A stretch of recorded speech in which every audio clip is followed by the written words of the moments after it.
Ya están viendo la pantalla. Entonces, les había mandado el correo. Disculpen que tuve que ir a recoger un documento y qué tráfico para terrible hasta hoy día. Entonces, vamos a comenzar rápidamente.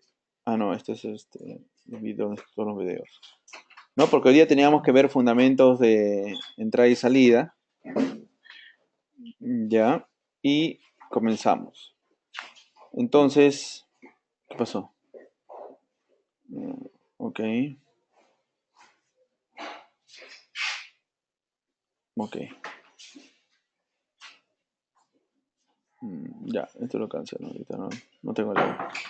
Ok, entonces, entrada y salida, ¿no? Es también importante verlo en el mundo Java, ¿no? Describir las bases de entrada y salida en Java, leer datos, escribir datos a la consola, usar strings para leer y escribir archivos, leer y escribir objetos usando serialización.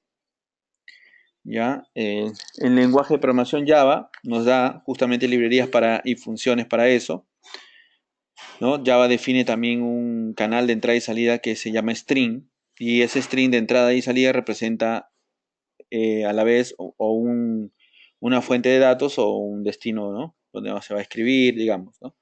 Entonces un string puede, puede representar diferentes tipos de, ay, diferentes tipos de fuentes, ¿no? Y destinos, ¿no? Incluyendo archivos de disco, dispositivos, programas, arrays de memoria.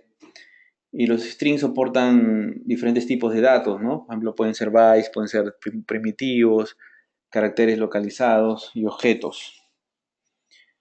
Entonces, un string, por ejemplo, de entrada y salida lo vamos a describir ahorita, ¿no? Imagínense un programa que usa un string de entrada para leer datos desde una fuente, uno a la vez, ¿no? Como pueden ver ahí. El programa lee desde ese string uno a la vez. Y el programa también puede usar uno de salida para más bien escribir los datos a un destino, también uno a la vez. ¿Ya? Entonces cuando nosotros hacemos una aplicación de entrada y salida, típicamente hay tres, ¿no? Rutas a seguir, ¿no? Podemos leer de archivos y directorios, escribir o leer también de la consola, escribir en la consola, o también podemos leer leer desde un socket, ¿no? Entonces, esos son los típicos casos de entrada y salida. Entonces, siguiendo con los strings, habrían como que dos tipos de strings, ¿no? Los de carácter y los de bytes. Entonces, en entrada y salida de carácter, ¿no? Se va a tener lectores y escritores, ¿ya? Los que le llaman readers and writers.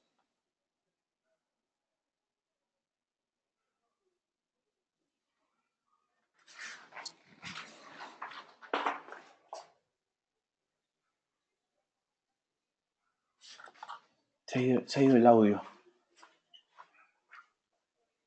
Internet porque está lento, qué raro. Muted.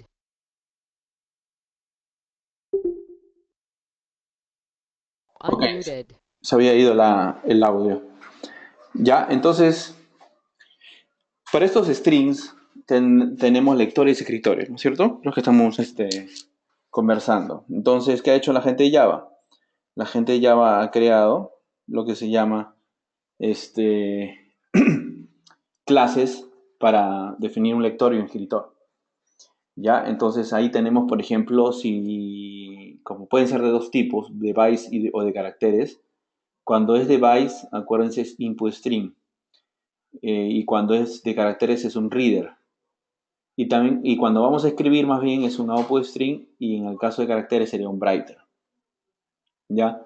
Entonces, básicamente este capítulo tiene que ver con uno de los temas un poco más complicados en el tema de recordar todos los métodos, ¿no?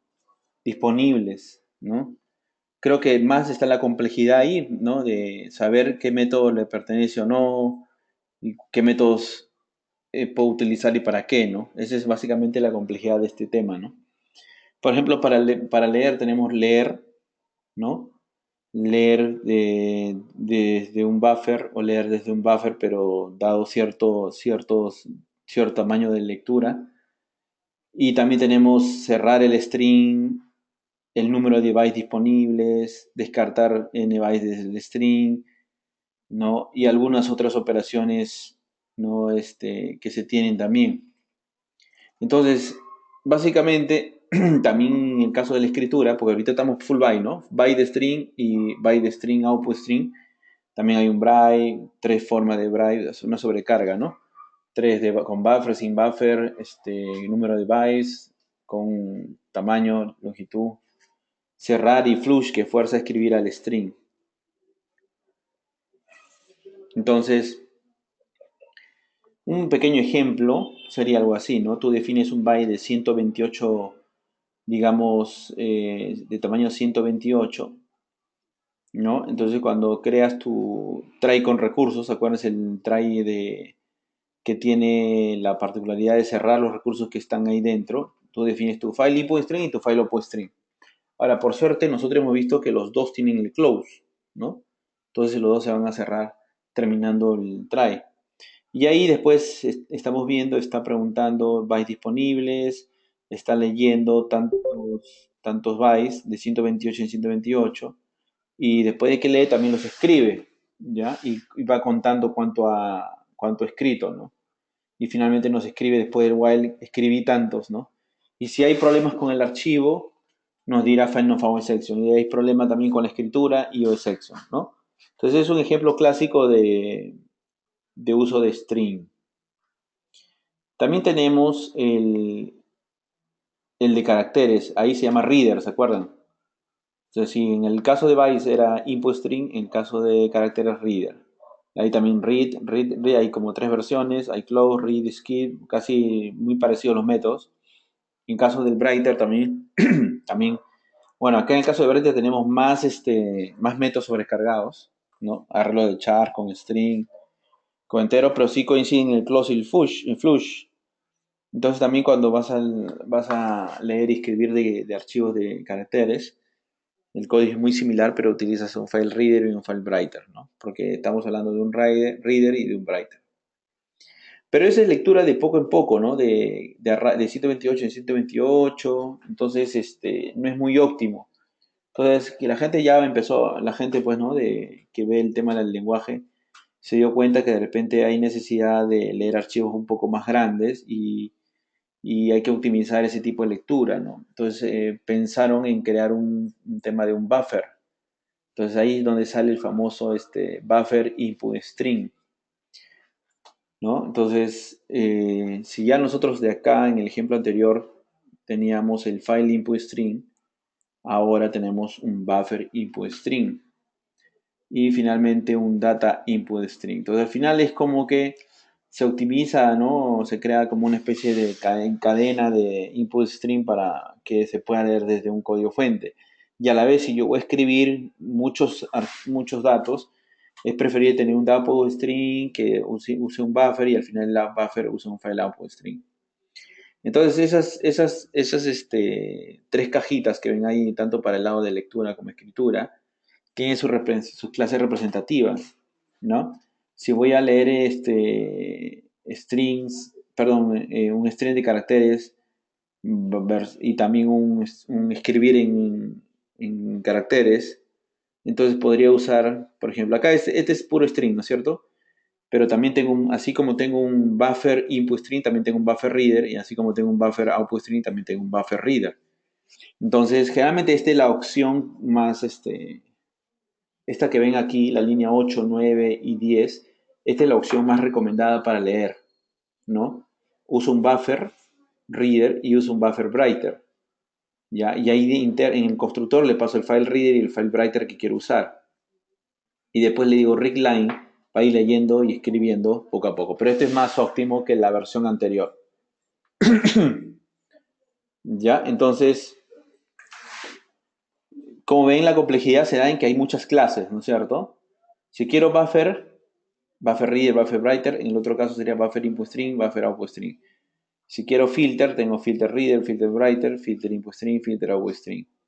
Conversión de bytes a caracteres, tengo el input string output string writer. Serialización, object input string, object output string. Data conversión de datos, data input string, data output string. Para contar, dice counting, line number reader, line number input string, ¿no? Y así, picking ahead, un pushback reader, un pushback input string y printing, print writer, print string. Entonces, esta es la parte de la complejidad de este capítulo, ¿no? Nuevamente lo repito porque son muchas clases y todas tienen distintos métodos, ¿no? Entonces, la clase System, que hemos estado usando en System Out Print Line, ¿no? Por ejemplo, que está en JavaLang, tiene también tres campos estáticos, ¿no? O sea, tres fields estáticos como out, in y error, ¿no? Por eso nosotros cuando queremos imprimir en la consola usamos System Out, ¿no? Print Line, por ejemplo, ¿no? Y porque el System Out ya es una instancia estática de un print string, ¿no? Y por eso de ahí llamas a tu método println. En el caso del input string también hay un system in, que sería una instancia de input string, y en el caso del print string, también para el error, es system error, ¿no? Cualquiera en la salida estándar de error. Entonces, acá vemos, por ejemplo, el uso tengo un system console, ¿no?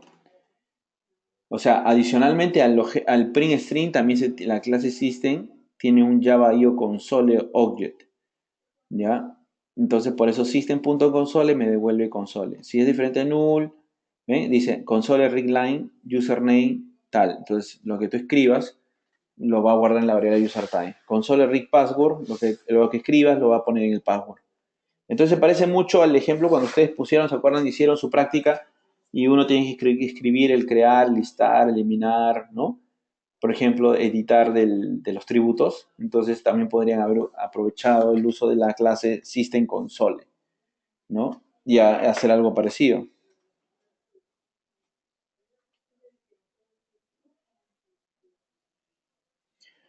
Después, para escribir en la salida estándar, nosotros usamos el println, que hace cambio de línea, y el print nada más, ¿no? Que son métodos de la clase printString. ¿Ya? Entonces, eso ya los conocemos y hay mucha sobrecarga, ¿no? Hay println de string, de char, de in, de long, de float, de double, de arreglo, de object, ¿no? Y en el caso del println de un objeto, el último punto que están viendo, cuando tú le dices println o print de un objeto, él va a invocar al método toString al método toString de ese objeto, ¿no? Y ahí por eso que si tú no lo has sobrescrito, te sale pues la clase arroba y un número, ¿no?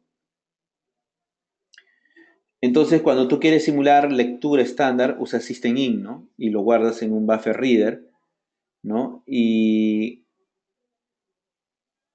lees cada línea ingresada, ¿no? Por eso dice, mientras sea diferente de null, tipea X, Y, Z para salir, ¿no? Entonces uno va leyendo y si es igual a X, Z recién sale, si no, sigue leyendo y mostrando que ha ingresado, ¿no? Pero ese es un ejemplo de lectura de la entrada estándar. Después en JK 1.4 se introdujo el concepto de canal, ¿no? Un canal lee bytes y caracteres en bloques en lugar de un byte o carácter a la vez, ¿no? Entonces, si uno quiere leer ya por bloques, aparte de hacer un new file input string, pone .getChannel o getCanal y tienes un file canal de entrada y se va a escribir un canal de salida. Entonces, empiezas a leer, pero digamos, un determinado tamaño, dice file channel size, ¿no? Y el link que ven ahí permite crear un buffer, ¿no? Con un tamaño específico y leer y escribir en el archivo en una simple operación, ¿no? Leo y escribo, ¿no? Entonces, es una mejora que se introdujo en la versión JDK 1.4, los canales. Ya, entonces en las prácticas hay escribir en la consola, ¿no? Acá hay un ejemplo más de escribir en la consola, Vamos a ver este ejemplito. Seguro es el uso del System Console para que vean que aparte, ¿no?, del clásico scanner o otras opciones que se usa para ingresar información, también se tiene esto de acá, ¿no? Entonces, un ratito déjeme ver. Acá tengo fundamentos de entrada y salida, soluciones. Acá está el file scanner, ¿eh? Ah, pero este era el file scanner o era una práctica. Sí, pero este era, ¿no? Entonces aquí vemos el ejemplo de cómo, ¿ve? Bueno, usted está usando la clase scanner, ¿no? Pero igual está definiendo un buffer reader, un file reader y un scanner. Y después usar el limitador, ¿no? Y mientras haya, va contando, ¿no? Va contando. Ah, pero este es el contador de tokens, ¿no? El número de ocurrencias no es el main, disculpe, no es el main, ¿no? Porque te cuenta el número de ocurrencias y el string en el archivo, ¿no? Busca una cadena en el archivo y va contando las ocurrencias que hay. Entonces aquí es donde viene el tema, ¿no? Acá pide una entrada de línea desde la consola, ¿ve? Perdón. Y va a buscar a través del archivo. El archivo, el archivo va a estar dado por argumento, ¿ya? Y va a buscar cierta palabra que aparece en el archivo. ¿Ya? Este código, ¿saben para qué es? Si de repente te dicen en un archivo de texto hay la palabra, no sé, pues, eureka. Búscame cuántas veces aparece la palabra eureka ahí, ¿no? Entonces, por eso, aquí hay el dato del nombre del archivo, ¿no? Ustedes lo pueden probar colocando el nombre del archivo y después va a seguir hasta que... Ah, bueno, te va a pedir que ingreses qué debo buscar en ese archivo. Y cuando ya le pongas la letra Q, recién sale y ya no busca, ¿no es cierto? Entonces, ese es el ejemplo de consola. Ahí lo pueden probar y van a ver que efectivamente funciona.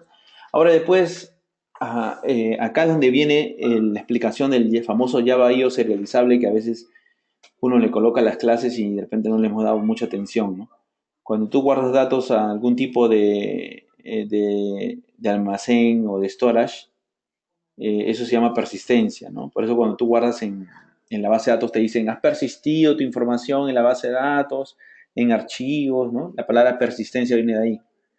Entonces es un objeto que es capaz de persistir, que puede ser almacenado en disco o cualquier otro mecanismo de almacenamiento o enviado a otra máquina. Entonces ahí hay un tema, ¿no?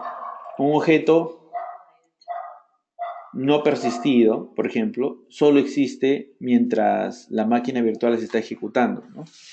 Entonces, porque justamente mientras estamos haciendo la ejecución del programa, el objeto vive, ¿no es cierto? Pero la serialización Java es la forma en la que un objeto de ese hit de tu memoria RAM que está ahí vivo, tú lo podrías como que sipear, digamos, y guardar, ¿no? Para después, más adelante, ser reconstruido otra vez ese objeto con los datos que se hayan guardado, ¿no? Es como si, imagínense, a nosotros ahorita nos congelaran y después más adelante hubiese la posibilidad de revivirnos y nos deserializaran o algo así, ¿no? Pero estamos con los mismos datos y todo con lo que nos metieron ahí. Entonces es la misma idea, ¿no? Para serializar un objeto de una clase específica y para que se pueda hacer eso de la serialización o el congelamiento y después de congelamiento, hay que hacer lo que implemente una interfase que es Java IO serializable. El problema con eso es que si ese objeto serializable tiene más objetos como atributos y a la vez esos objetos otros objetos, ya eh, ellos también tienen que ser serializables, ya.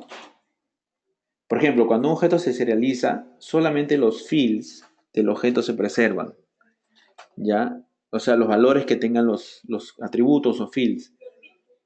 Pero si un field es un objeto, no, o sea, un atributo es un objeto, los fields del objeto también referenciado también tienen que ser serializados. O sea, también tiene que ser serializable ese objeto al que se está haciendo referencia. Entonces es como que se crea un grafo de objetos, entonces todos tienen que ser serializables. Si alguno no fuera, te va a salir un error, una excepción que te va a decir no serializable section, ¿ya? Y aquí también aprendí que cuando tú quieres serializar, imagínense que ahorita nos congelan, ¿no? Pero no nos interesa guardar cierta información, ¿no? Digamos, no sé, pues, imagínense que nos serializan y no queremos saber nuestro estado civil, ¿no? Y queremos que ese dato, ahora que nos deserialicen, nos olvidemos, ¿no? Entonces, a ese field le pones transient.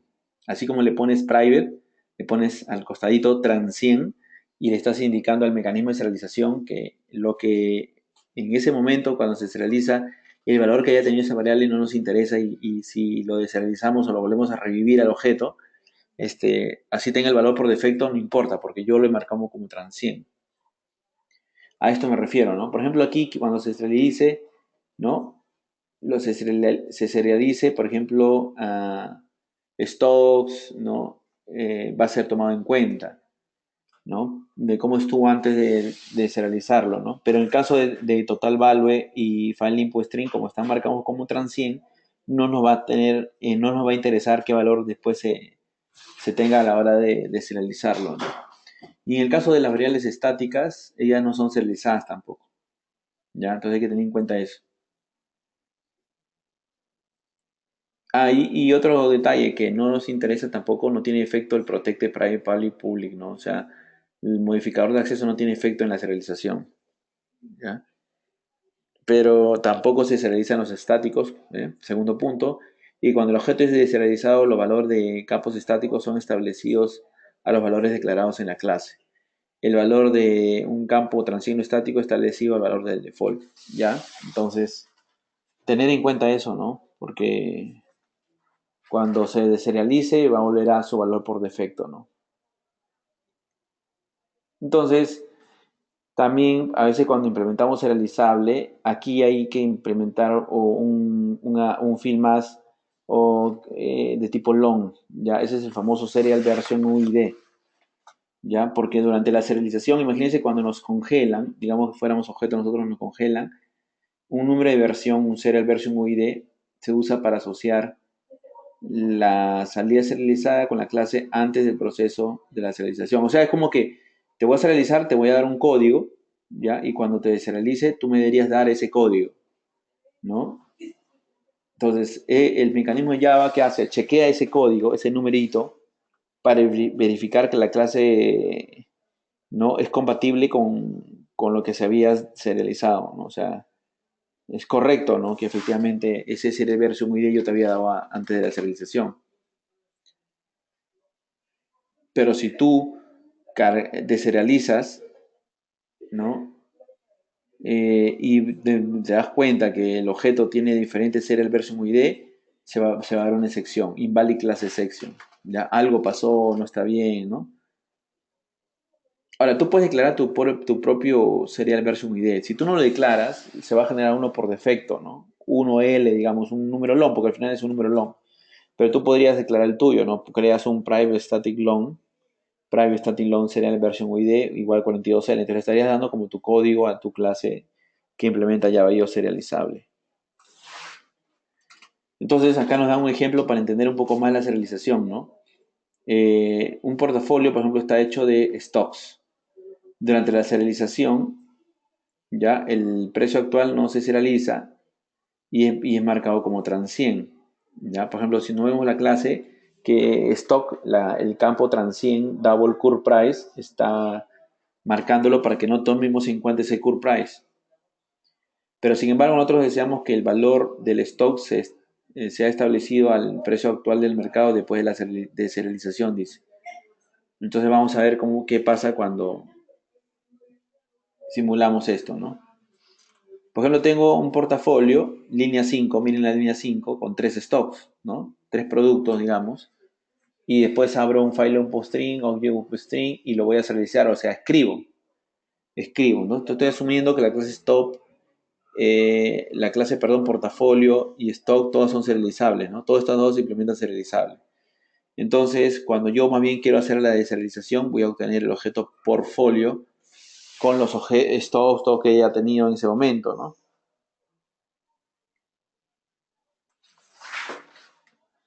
Entonces, ahí cuando tú chequees, cuando hagas este código, chequees, este objeto debería ser tal cual tú lo cipiaste, ¿no? O lo serializaste.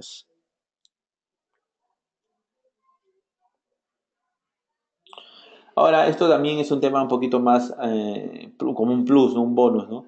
Nos dicen, cuando tú serializas o deserializas, podrías controlar esa serialización de los fields, ¿no? Por ejemplo, tú podrías decirle bright object, ¿ya? Entonces le dices, tú prácticamente estás como que sobreescribiendo la serialización, le dices, aplica el default bright object, pero ojo que quiero añadir aparte una fecha, la fecha actual. Entonces le estás dando un dato más, ¿no? Entonces cuando desrealices, ¿no? Así como has usado el bright object, usarías el rig object, ¿no? Entonces, por ejemplo, aquí está simulando de que si yo después de la serialización leo el objeto, lo que hago es establezco el precio al precio actual, ¿no? Entonces, es una forma de controlar la serialización y la deserialización para hacer algo más personalizado, ¿no? O sea, sobreescribiendo los métodos bright object o rig object cuando yo quiera, después de la serialización, hacer algo diferente.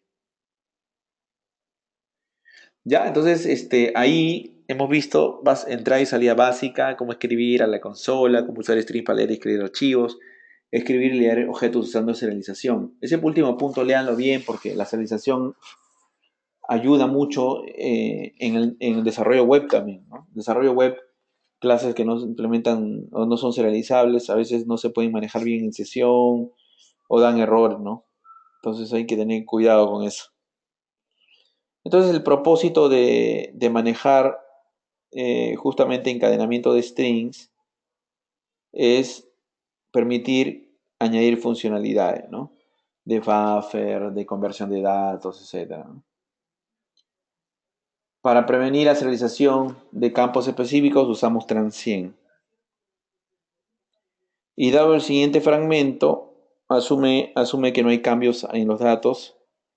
¿Cuál es el valor de name keyboard después de la serialización? ¿Ya? Entonces, como hemos conversado, es la B. ¿Por qué? ¿Por qué la B? Porque si tú te das cuenta, name name es básicamente uno de los fields o atributos que sí se va a tener que recuperar cuando se serialice. Si ya tenía un valor sin, entonces sin debería tener. Pero como el caso del keyword, el keyword está como el transient, entonces así yo le mande un xy z z i como está en el segundo recuadro, él lo va a regresar el valor por defecto que es null, ¿no? Porque no le va a interesar guardar el valor. Y así sucesivamente, ¿no? ¿Cuál es requerido para propiamente serializar conteniendo este objeto? Es hacer el rig object privado. No se olviden que el rig object es privado, miren la línea 16, al igual que cuando quieran usar el bright object, ¿no? Dentro de la clase. Entonces, para propiamente serializar un objeto, conteniendo este objeto, usamos el private, ¿no? Acá está mal, pues esto debería ser cambiado a private, eso es lo que nos dice el quiz. Después hay un ejemplo también de serialización y deserialización del shopping cart. Ese es el número 10.2. Y sí, es para ver efectivamente ya en práctica que efectivamente eso funciona. Y ahí van a ver un carrito de compra serializable, ¿no?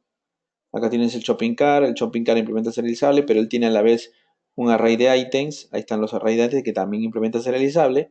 Entonces en la clase que serializa, acá haces la prueba, le das una ruta correcta porque si no te lo va a guardar en cualquier lado, para que veas que lo serializa. Y ya le das datos, ¿no? Para ver si efectivamente a la hora que lo deserializas e imprimes los valores, encuentras los valores del carrito de compras y sus items como lo serializaste, ¿no?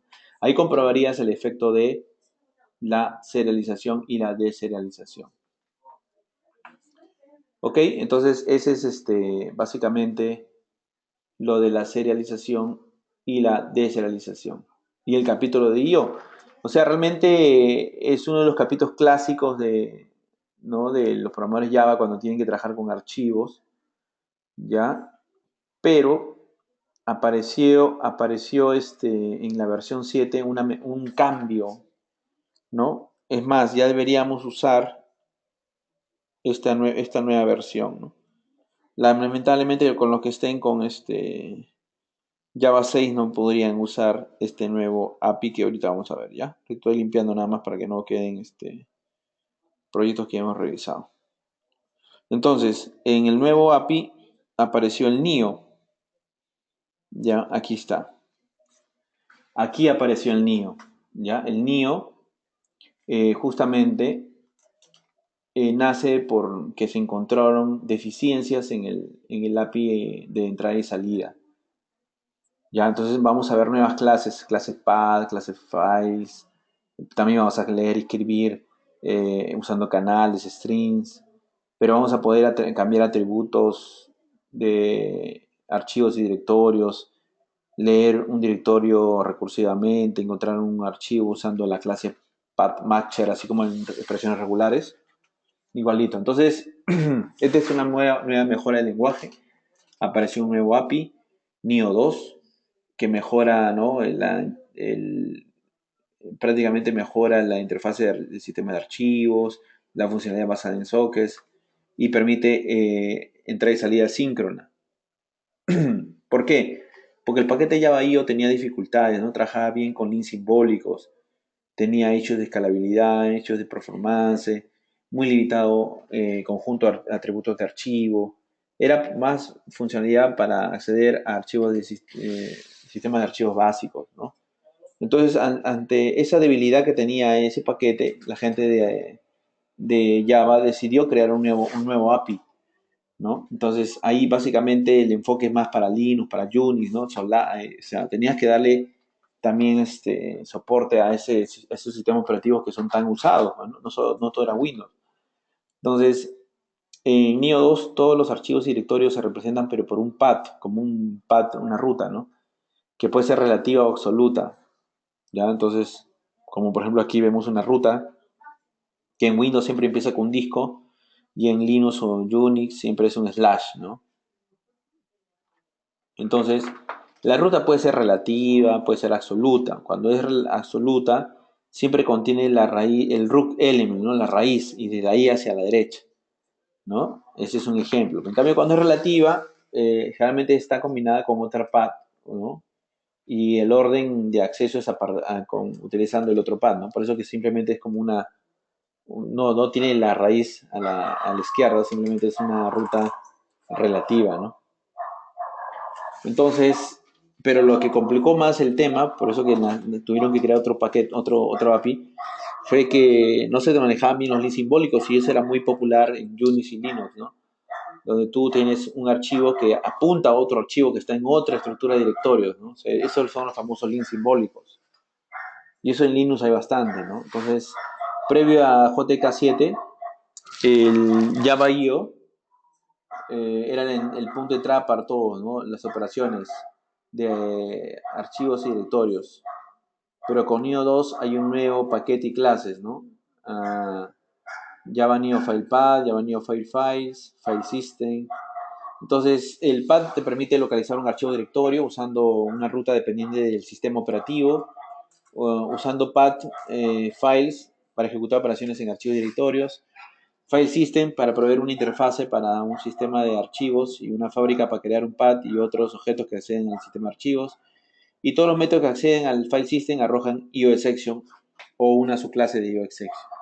Entonces es realmente un nuevo API. Tienes por ejemplo, cuando tú quieres obtener un path, primero le dices, voy a obtener una instancia del sistema de archivo por defecto. Y luego invocas al getPath.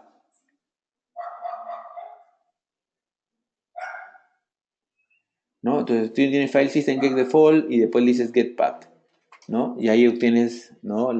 el objeto path para después, por ejemplo, y hay muchas formas, ¿no? Por ejemplo, también tienes path.get y le das la ruta y también te vuelve un path, ¿no? Y puedes también elaborar como armando una ruta de lag, resur, myfile. También puede ser como relativa, también puede ser, bueno, también puede ser con base a un URI. O sea, hay distintos ¿no? Métodos, perdón, distintas opciones para el get, ¿no? Para obtener el path. Y justamente ese path te da los métodos para localizar un archivo directorio en el file system, ¿no? Y esos métodos incluyen para acceder a los componentes de un path, como getFileName, getParent, getRoot, getNameCount, para operarlo, normalize, to URI, to absolute path, subpath, resolve, relativize, o para comparar paths, ¿no? Comienza con, finaliza con, igual. Entonces, básicamente, en este capítulo, o esta sección, tópico de Java, tienes que aprenderte esos métodos, ¿no? Entonces, acá te van a explicar, por ejemplo, cómo funciona, por ejemplo, el get, ya. O tengo el path y le pido, a ver, dame el nombre del archivo, cuál es el padre de ese archivo, o si hay un padre del archivo, un directorio, el name count, cuántas veces, no, en ese path, no, cuántas rutas he tenido que llegar, utilizar para llegar al file. Por ejemplo, para llegar al file he tenido 1, 2 y 3, por eso sale 3 acá. ¿Cuál es la raíz? Si es una ruta absoluta, si es absolute, digamos, si la ruta absoluta y el URI para llegar a ese archivo en formato URI, ¿no? Entonces, también tienes el tema de redundancia, ¿no? Esto también no lo soportaba el otro, ¿no? ¿Qué pasa cuando usas punto, ¿no? O dos puntos. Cuando es punto es el directorio actual y cuando es dos puntos el directorio padre. Entonces, ¿qué pasa cuando tienes eso? Entonces, algunos crearon, bueno, ellos crearon el método normalize para remover la redundancia. Porque, por ejemplo, arriba el home Peter clan fu es lo mismo que home Peter dos puntos clan fu. O sea, es la misma ruta. Entonces hay redundancia ahí, ¿no es cierto? Entonces lo que hace el normalize es que elimina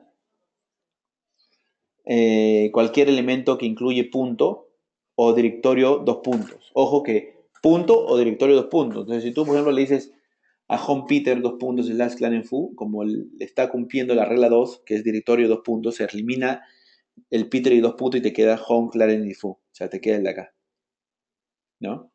Ese es el famoso normalize. ¿No? Te elimina los puntos o el directorio de dos puntos.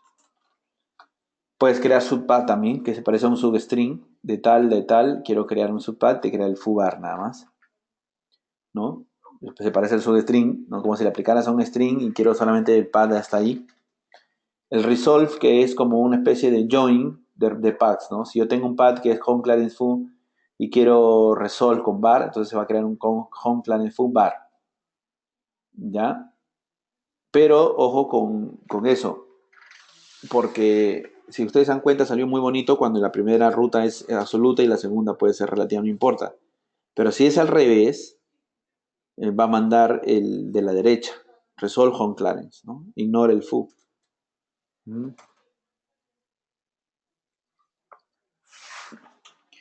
Y bueno, y así se pueden crear ¿no? Se pueden crear paths, ¿no? Te puedes crear un path entre dos paths, ¿no? Tengo un path 1 y path 2 y le digo relativize, entonces el resultado va a ser ¿no? Estoy, digamos, en Clarence y si digo al revés, Clarence Peter, voy a estar más bien en Peter, ¿no?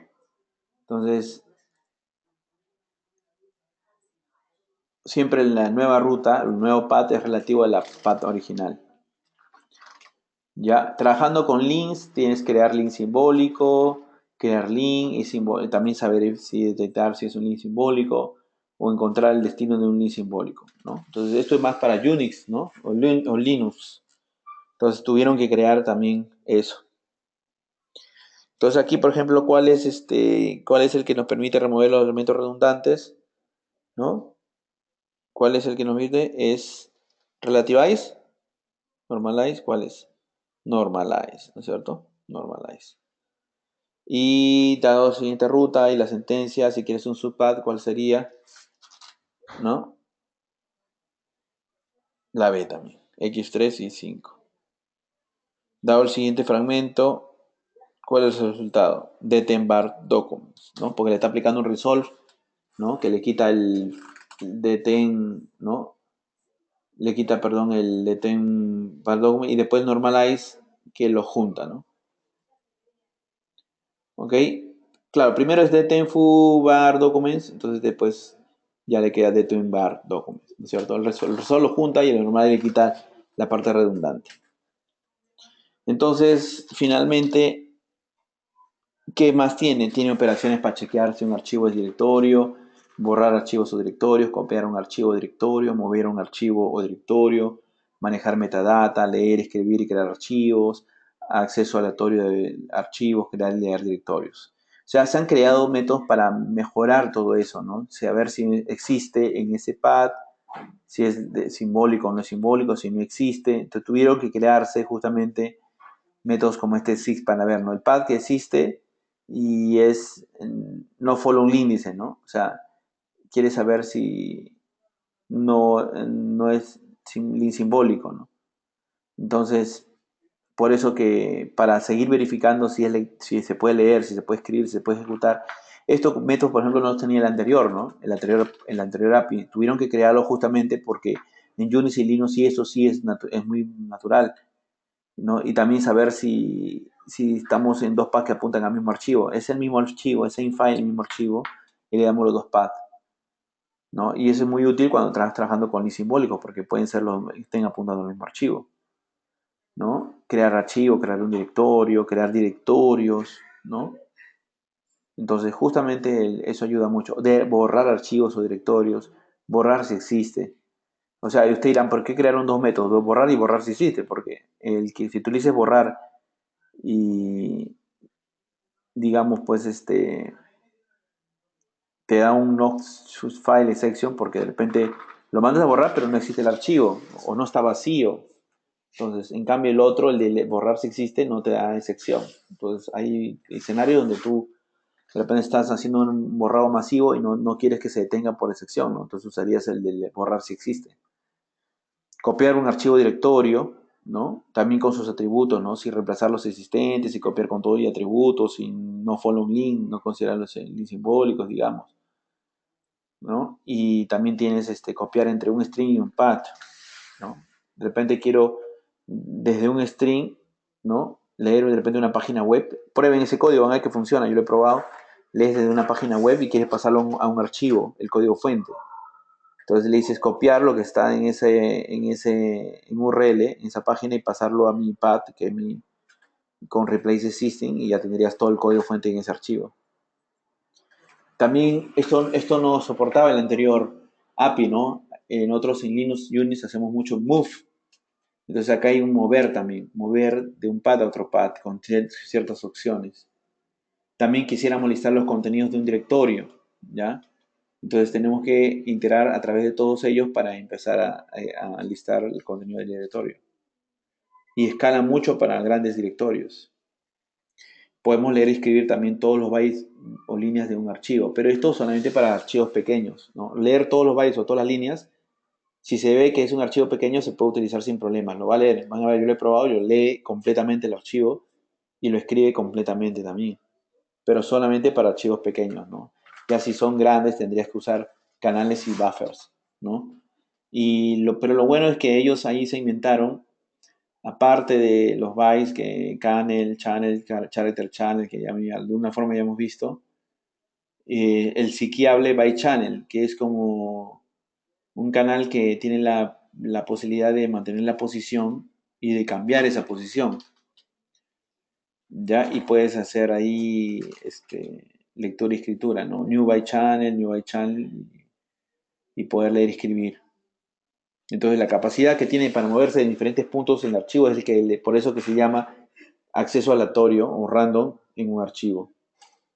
Y como ven, ese channel tiene pues sus métodos posición, bright, position long, read, con buffer y truncate, ¿no?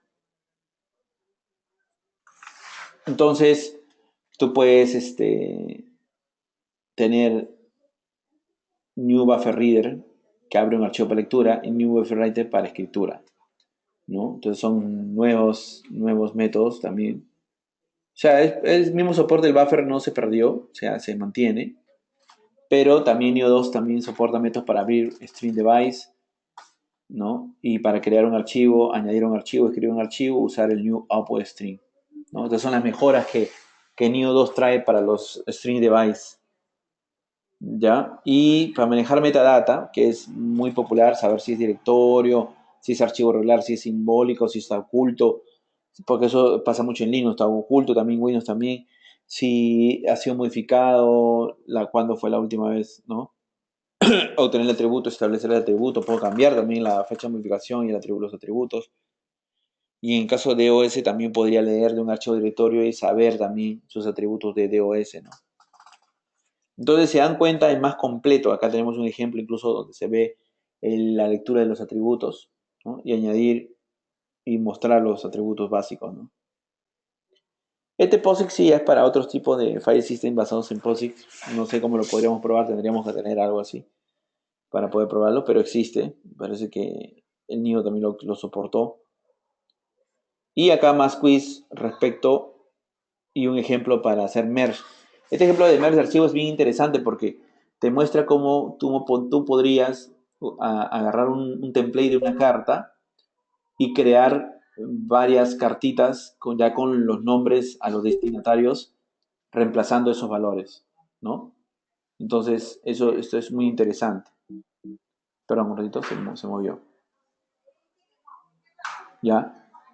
Y también hay operaciones recursivas, ¿no? Por ejemplo, tú te dicen, quiero que vayas a recorrer este sistema de archivos, ¿ya? Pero quiero que hagas algo antes de visitar el directorio, después de visitar el directorio, antes de visitar el archivo, o visitar cuando ya terminaste de visitar el archivo, y si falló la visita del archivo.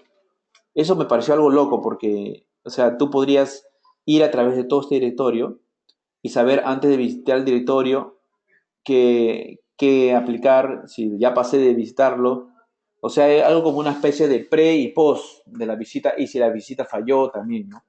Entonces es como que hacia arriba se propagan y ese Wolf File Tree te da esa opción de poder mandar como una especie de evento, ¿no? De mensaje cuando ha pasado algo a la hora de visitar una estructura de directorio, como han visto acá. ¿Ya? Y ese es el Wolf File Tree Example, ¿no? Después ya para buscar archivos se usa el Java Neo File Path Matcher, que te permite buscar, ¿no? Es algo así como cuando estamos buscando un archivo, pero queremos recursivamente buscarlos en todo el árbol de directorios, ¿no?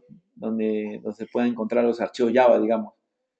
Entonces puedes buscar también siguiendo un patrón, tipo de expresión regular, ¿eh? Un asterisco punto Java, o todos, o algunos que terminen en Java o class, o no me importa la extensión, pero que empiece con foo, ¿no? Y de un solo carácter, o todo lo que está debajo de ese, puede ser cfoo, cvar, lo que sea, ¿no? Entonces un ejemplo de PathMatcher para buscar, ¿no? Y ahí en el caso de PathMatcher tienes que usar una implementación llamada Finder, que es justamente el que va a implementar File Visitor, ¿no? Que se mencionó en uno de los slides anteriores para visitar todos los directorios. Y ese File Visitor es el que tiene, pues, ¿no? La opción de buscar según el matcher y en caso de visitar el archivo, mostrar información, ¿no? Después hay otras clases interesantes para ver información del file system, como el uso total, espacio disponible del disco, o una interfase para ver, como para testear el sistema de archivos y ver si lo están borrando, si lo están añadiendo, lo están modificando, ¿no? Y ese es el famoso Watch Service, ¿no? Que te permite justamente revisar si están creando o modificando archivos. Después, ¿qué pasa cuando tú estás con Java File eh, y tú quieres pasarte a NIO? El file fue modificado y se le añadió el file to path para crear un path, ¿ya? Y de esa manera poder hacer un cambio al nuevo API sin problemas, ¿no? Igualmente, a la vez, el path to file te devuelve un file, también si quieres hacer la reversa, ¿no? O sea, o tener una instancia de file, ¿ya? Entonces, eso es NIO 2. Obviamente son muchas clases. Hay bastantes ejemplos acá de copia recursiva, de path matcher y eliminación recursiva. Entonces, ¿qué tendrían que revisar? Son los ejemplos de la 11, ¿no? Y revisarlos bien porque es un nuevo API. Definitivamente, siempre un nuevo API hay que darlo con pinzas, ¿no? Por ejemplo, acá está el de las cartas que les decía, ¿no? Revisen cómo, dado un template, ¿no? Dado un template, bueno, en este caso la clase de aquí prueba, ¿no? Como dado un template y la lista de nombres. O sea, esto funciona así. Tú le das un template, que es como una carta. Digamos, tú pones así, ¿no? Carta, estimado, te invito a mi cumpleaños, ¿no? Imagínate que quieres enviarles varias cartas a varias personas. Entonces después tienes que pasar un archivo con la lista de personas. Entonces lo que va a hacer el algoritmo va a ser un merge para que cree diferentes archivos donde ya se reemplaza el nombre de la lista. Digamos, pusimos acá en la lista los nombres de todos, Mario, Diego, Calé, José, y nos genera pues un archivo para cada uno donde nos explica o nos invita a su cumpleaños, ¿no? Ese es el Phone Letter Writer Solution.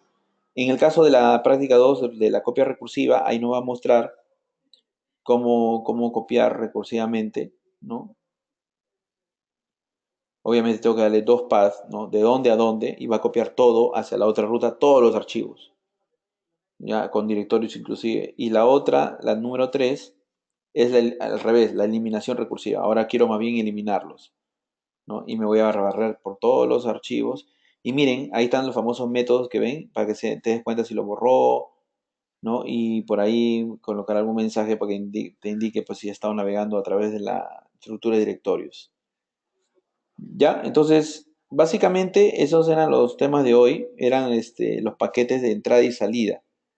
Ya el viernes ya estaremos viendo lo que es concurrencia, hilo, JDBC y localización, ¿ya? Porque ahí sí ya, estos temas son chiquitos, aunque no lo crean, ¿no? Porque son básicamente cómo interactuar, pero ahí vamos a ver cómo usar un driver, por eso les decía instalen en MySQL para que el test 2, o sea, el test 2 ya sea, por ejemplo, el mismo test 1, pero ya persistiendo en base de datos, ¿ya? Entonces repasen bien lo de archivo, esto de aquí, el NIO 2 y IO, todo programador Java tiene que conocerlo y usarlo cuando necesita, ¿no?